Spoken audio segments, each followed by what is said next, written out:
You're listening to the Digest This podcast, and I'm your host, Bethany Cameron. Hey guys, all right, vegetable glycerin.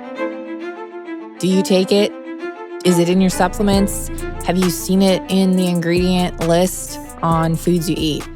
I bet you thought that it was safe to eat. And I mean, yes, technically it's safe. I have tinctures in my pantry and it has vegetable glycerin. It's typically used in replace of alcohol in tinctures, but it's in so many other things.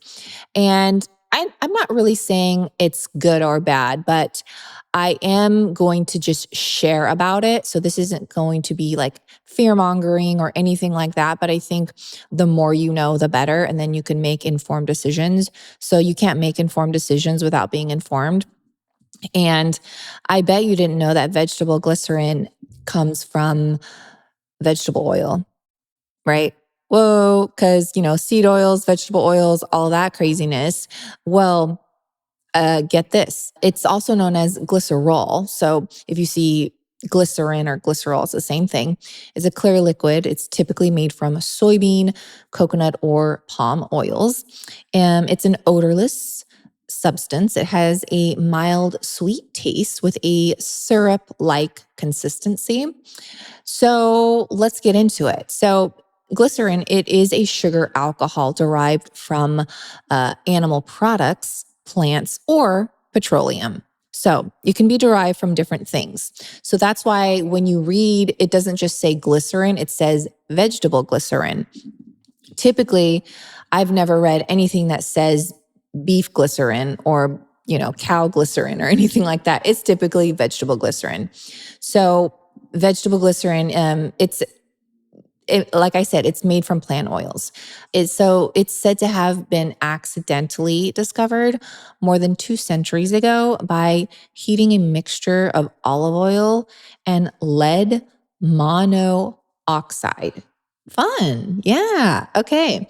So, but it only became economically and industrially significant in the late 1800s when it was first used to make dynamite.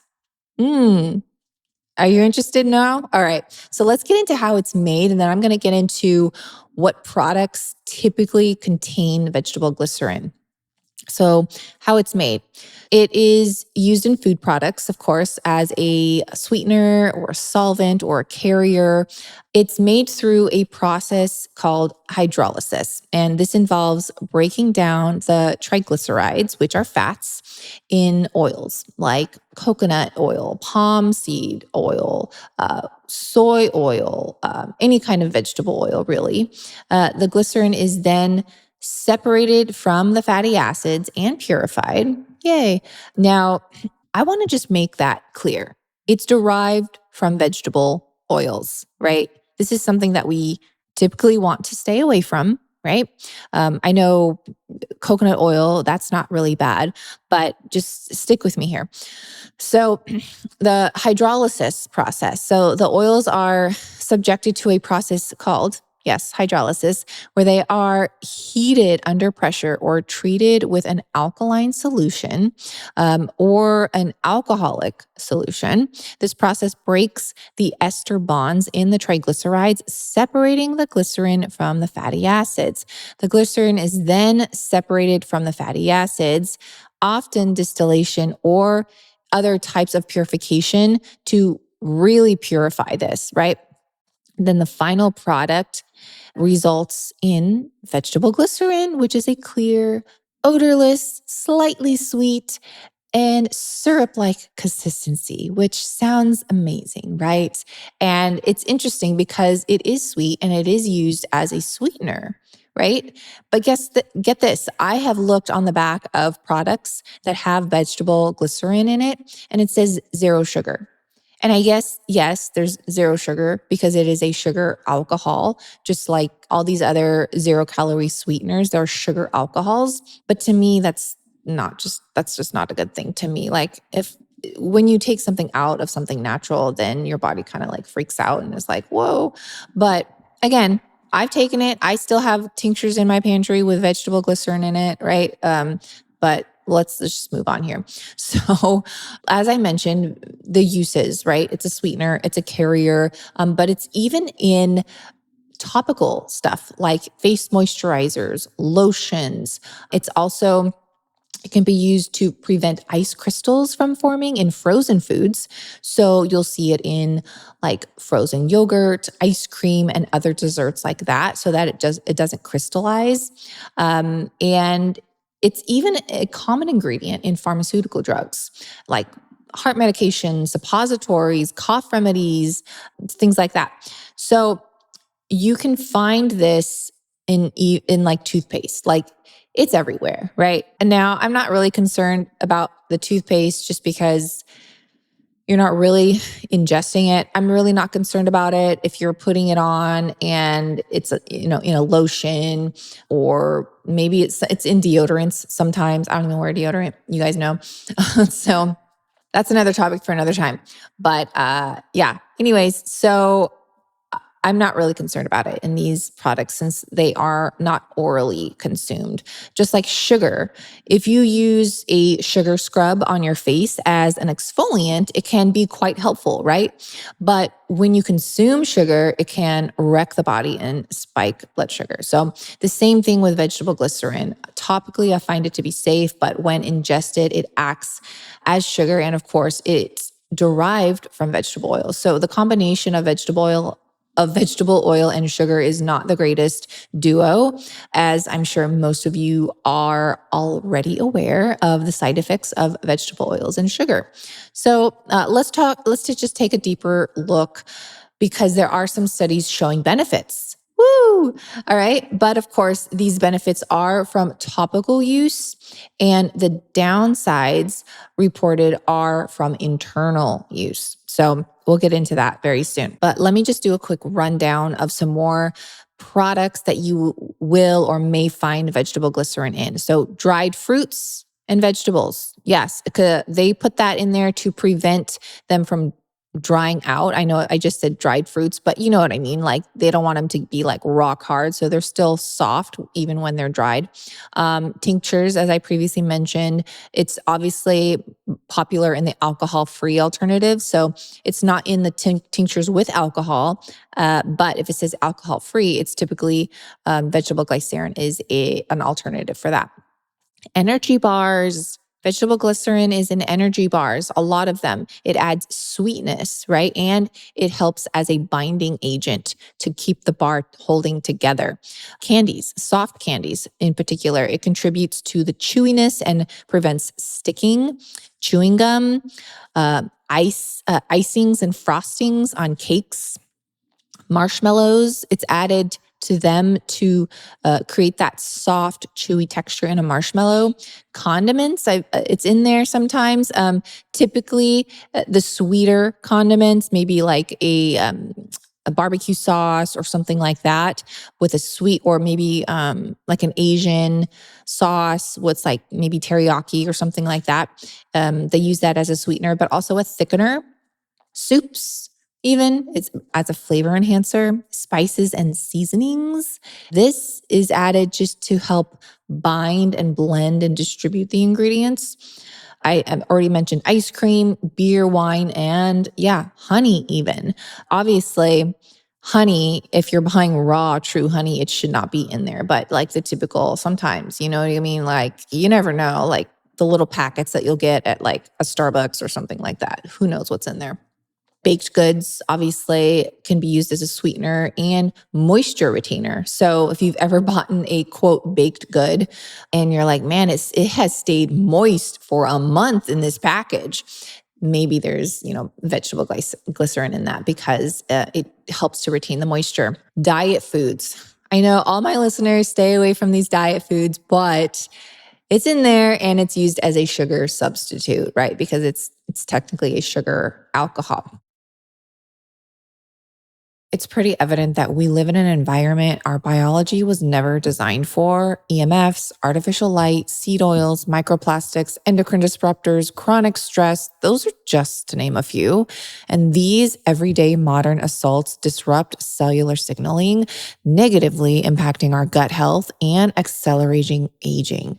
Arma colostrum revives cellular signaling, bolstering our health from within to defend against everyday threats. Colostrum is nature's first whole food with 400 bioactive nutrients that work at the cellular level to reactivate your body's innate capacity to regenerate and thrive. So if you're ready to try what so many are already taking daily, we've worked out a special offer for my audience to receive 30% off your first subscription order.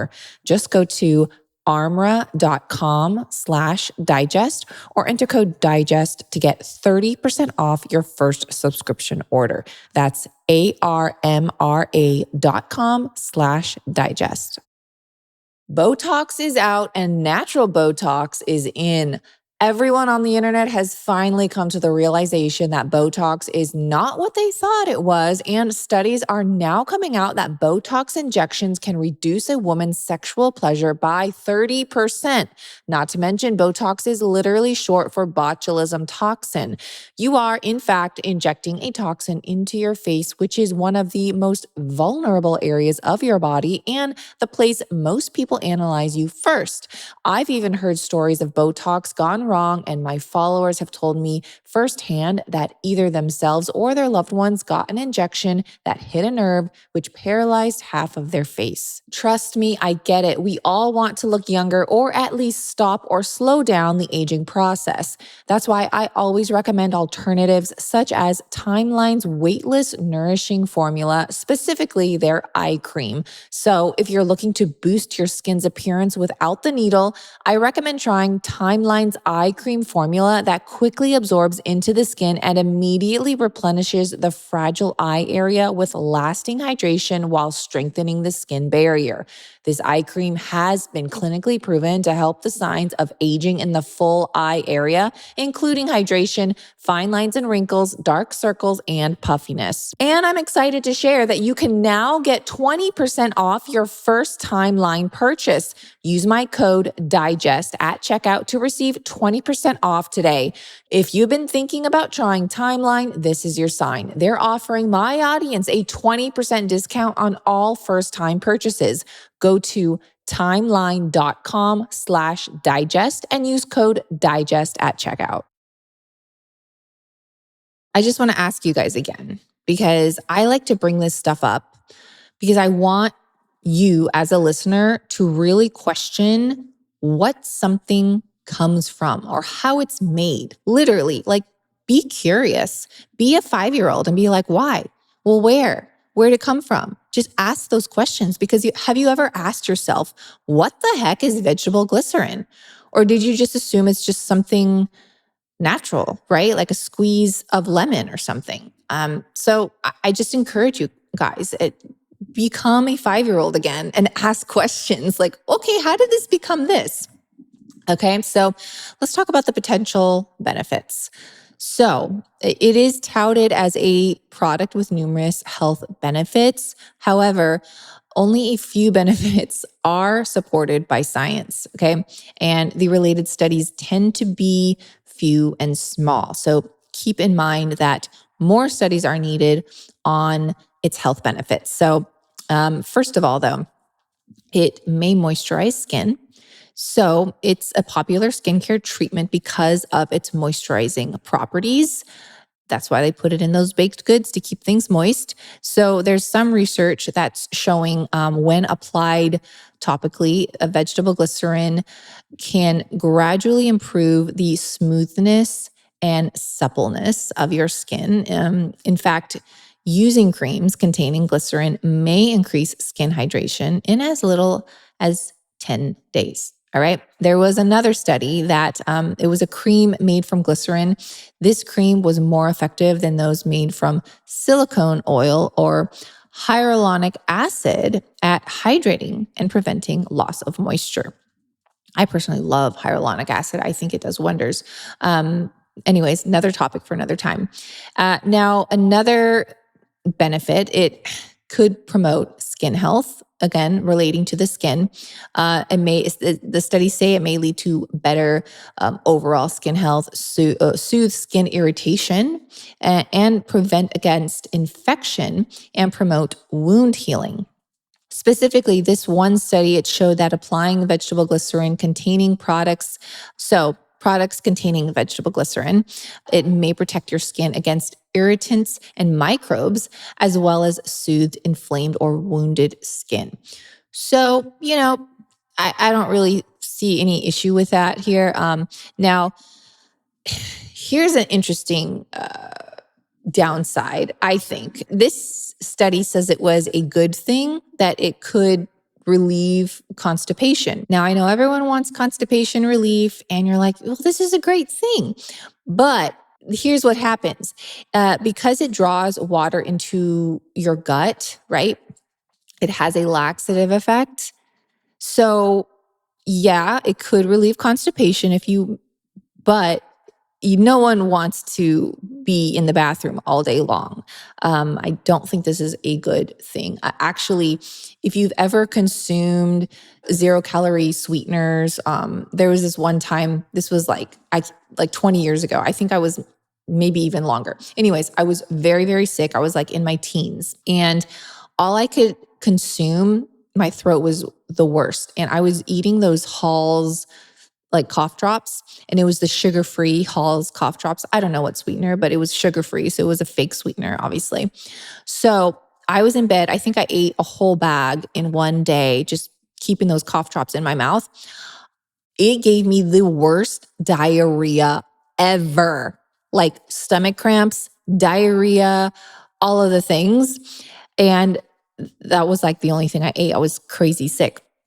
And I was like, oh my gosh. And of course, it's attributed to the artificial sweeteners. So anyways, there's better alternatives, in my opinion, if you are constipated. I have actually a podcast about that. So look at that. So there's some other downsides, and the downsides are just basically, quote, side effects, including headaches, dizziness, nausea, vomiting, and excessive thirst in some people. So just remember that just because it's in a, quote, natural product, a natural supplement, a natural food bar, whatever. Yes, it is a natural product technically, but it's been extracted. I mean, vegetable oil is a natural product. I mean, I'll give it that. Vegetable oil, seed oils, they're all natural, right? They're natural. But just because it's natural doesn't mean it's good for you. And because it's taken out of context, it's because I'm just going to give one more example here. Fiber. When you see added fiber to a food bar, to a baked good or anything, if the fiber is not naturally in there, if it wasn't supposed to be in there and it's added to it, that's not a good thing. Because the fiber, you're taking it out of its natural form. Fiber in an apple, great, amazing. But when you see apple fiber in a food bar, you're like, well, okay, this food bar wasn't supposed to have it. So now things are out of balance. I cannot tell you how many people have told me when I gave them this recommendation to not eat anything with added fiber, their gut issues went away, okay? If you want to eat fiber from vegetables and natural things, go for it. But when something is added to it, fiber powders, all of these things, green mix juices, like the green mix powder that you add to water and like mix, if it says like added fiber, inulin, like all of the things, hickory root, that's all like added fiber, okay? And they say it's a prebiotic. They're going to tell you that it's a prebiotic. Get your prebiotics from natural foods. I know there's certain prebiotics that are not fiber, so you can opt for them. I think actually I take seed, which is great. That is not, their prebiotics, I believe, are different. I haven't had any gut issues. I just take one, not sponsored by Seed, by the way, but I just take one seed capsule instead of two. I think one works best for my body. And then it extends the life too. I get a 60-day supply instead of a 30-day. So it's a win-win for me. But yeah, just things that are extracted. So the whole glycerin thing. I mean, I'm not a fan. I'm not going to be like not ever taking it. Okay. So I'll just say that. Like if it's in something, okay, typically it's in like tinctures that are alcohol free. But it is in so many things, so many. So when you eat things that have it and it's accumulating, like it's coming from this and that and this, and by the end of the day, you've eaten like 10 things with vegetable glycerin, you're like, whoa. So just be mindful, okay? Again, everything in moderation. I'm not going to be the vegetable glycerin police right here. I'm just wanting to share this information. So I hope it was helpful, and maybe, do your own research and look it up, dive deep, be a nerd like me and see what it's made from, see how it's made, and then make your decision. Thanks for listening to this episode of Digest This. If you enjoyed this episode, please leave a review in your podcast app to let us know. If you're ever wondering how you can support me and this podcast, sharing it with your friends and family is the best way. This is a Wellness Loud production produced by Drake Peterson and edited by Mike Fry. To check out more shows by my team, go to wellnessloud.com, and to email the show, message us at digestthispod@gmail.com. See you next time. The content of this show is for educational and informational purposes only. It is not a substitute for individual medical and mental health advice and does not constitute a provider-patient relationship. As always, talk to your doctor or health team first. Are you looking to reclaim your health? Tune into the Real Foodology podcast, hosted by me, Courtney Swan, integrative nutritionist and real food activist. I'm on a mission to transform our food system by challenging the corrupt practices that undermine our health and replace them with choices that genuinely support our well-being. Listen to Real Foodology podcast on your favorite podcast app. New episodes every Tuesday.